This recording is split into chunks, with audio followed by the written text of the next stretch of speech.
Hey, what is going on, everybody? Boilon here, back for another video on Raid Shadow Legends. And in today's video, I want to talk about why I am not doing the fusion event, the fragment fusion event for Kro'Khad, the Throat Ripper. Now, there has been some hoopla going on about this character and how he, for older Raid players who know this character, or don't know this character, but this has apparently been awaiting for some time because of another character that you need called the Pack Master. We're going to be talking about all this, but what I am doing instead, this is not something as a 6-month-old player that I'm really that interested in. His kit, in terms of where he's probably going to be used, is not something that I need a lot of right now.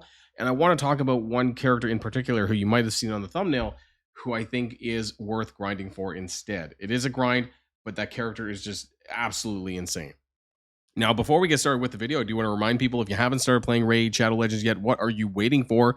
Download using the QR code in the top right or in the link in the description down below to get yourself Karato Fox Hunter for free from the Shadowkin faction, and also 3 amazing epics, Ugo, Lady Annabelle, and Thane at account level 10, 20, and 30. And you can also get yourself an additional legendary Tholen Foulbeard of the Dwarf faction by using the promo code Demon Slayer within the first 48 hours of a brand new account. So that's 2 legendaries and 3 epics to start your journey off. So what am I talking about, right?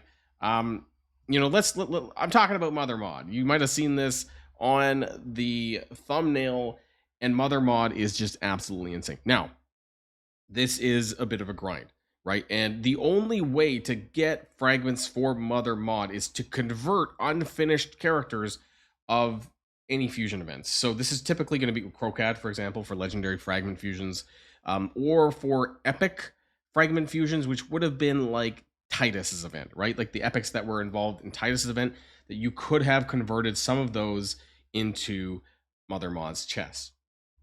Now, for every 5 legendary fragments, now it has to be fusion event related characters or limited time, those kind of things. Sometimes they have a guaranteed fragment events for, like I got for Grakos, right? Some of those decks of fates, those kind of things, you could convert those as well to Mother Mod's chest.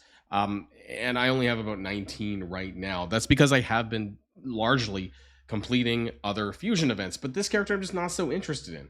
So for every 5 fragments of Kro'Khad that you get, you can convert into 1 Mother Mod's chest, meaning that in total you could get, hypothetically, like, I mean, if you're going to go all the way to 100, I would just probably fuse them up.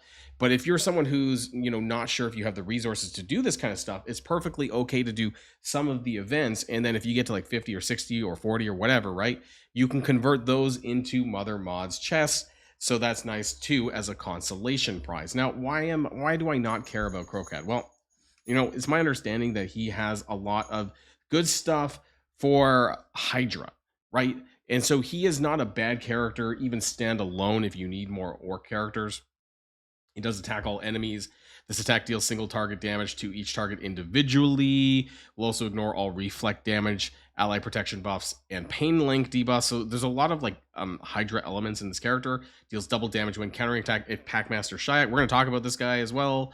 And then his A2, again, another AoE, places an extra hit on enemies under 2 or more debuffs, which is, when you're fighting Hydra, is pretty easy to do. Has 75% chance of placing a leech debuff, up to 100% of course, and a 25% weaken for 2 turns. Unresistible if you have Packmaster, which is nice because then you don't really need to run accuracy on him. Will ignore 50% of the target's defense, as well as Life Berry and Poison Cloud buffs. Again, things that the Hydra has. Repeat the stack once if Packmaster is on the team. And his passive increases champion's attack by 5% when killing an enemy or decapitating. Like, it literally spells it out right there.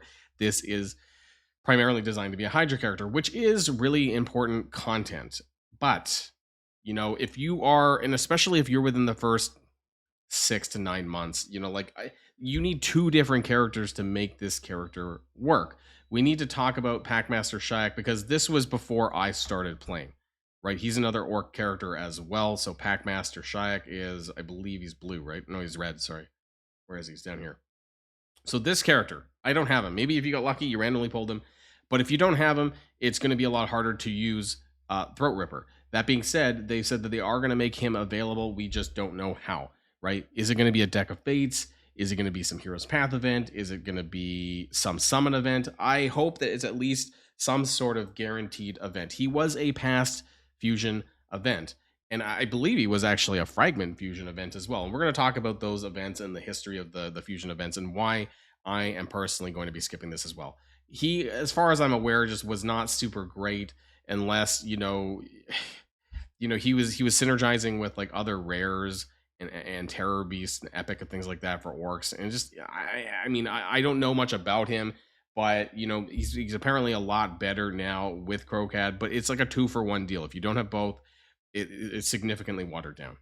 And the reason why there's more than just Mother Mod, right? I do want to talk about Mother Mod's kit though, because it is something really worth grinding towards. And ironically enough, also is a character that is usable, very usable in Hydra. Now, there's not a lot of reviews on Mother Mod, right? Probably because a lot of people don't actually have her, but this is something that you can easily grind towards.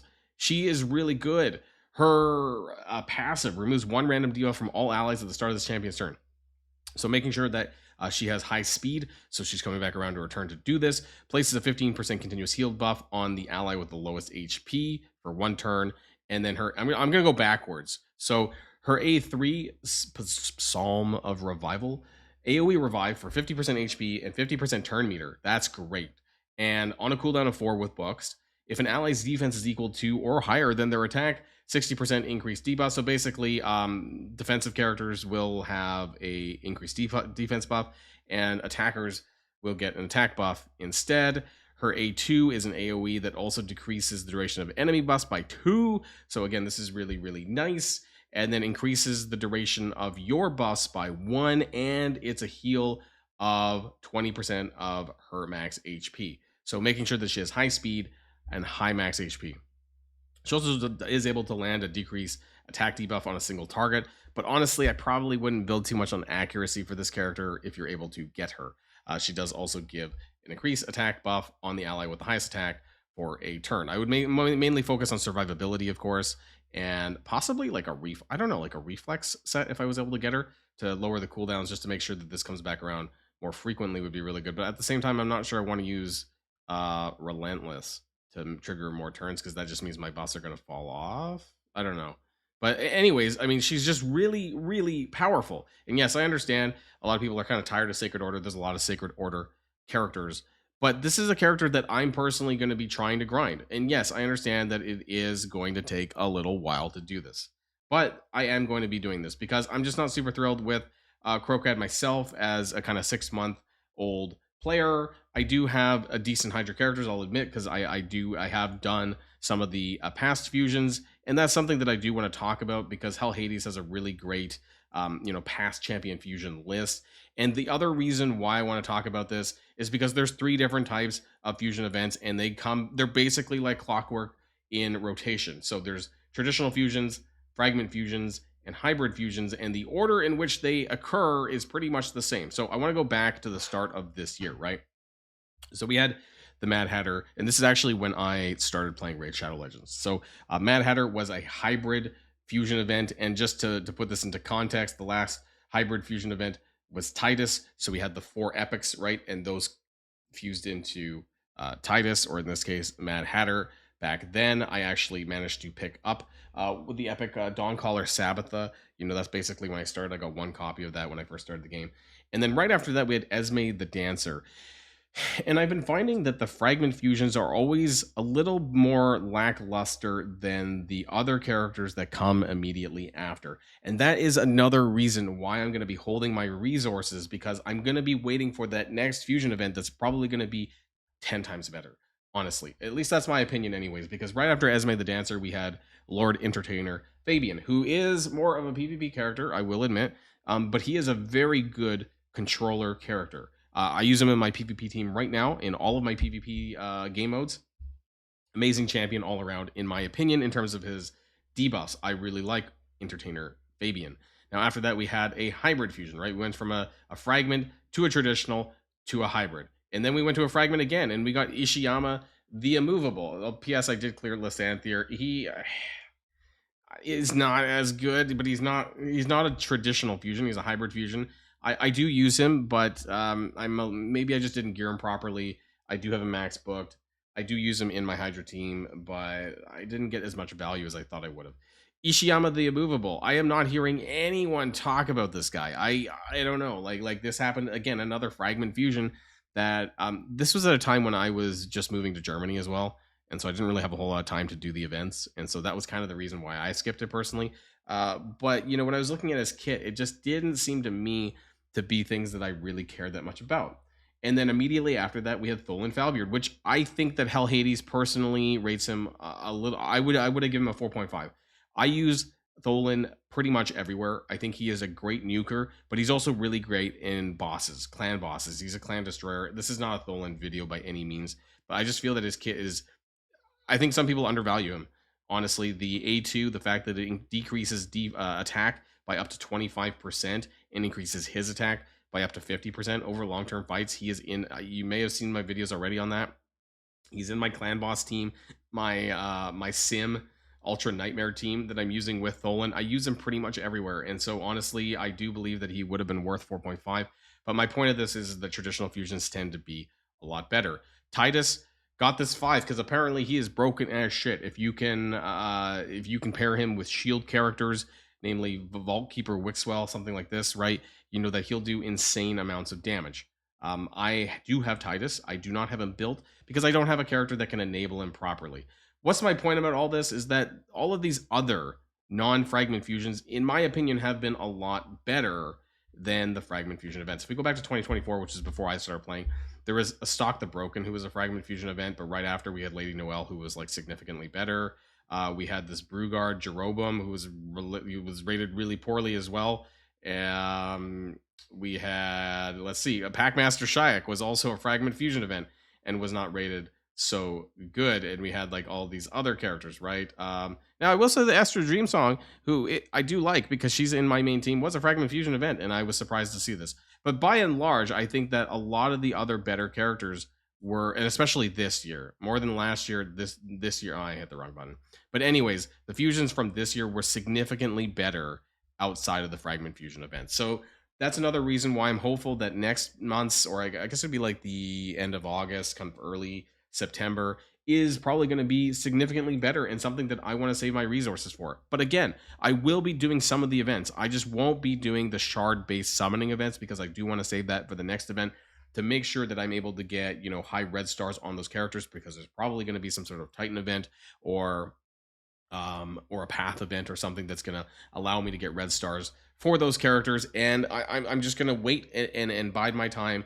And then in the meantime, I'm going to do some of the events and then convert the rest to Mother Mod's chess. That's just my thoughts. Let me know what yours are in the comments down below. Again, if you really want to go for it, I'm not saying you don't have that you shouldn't.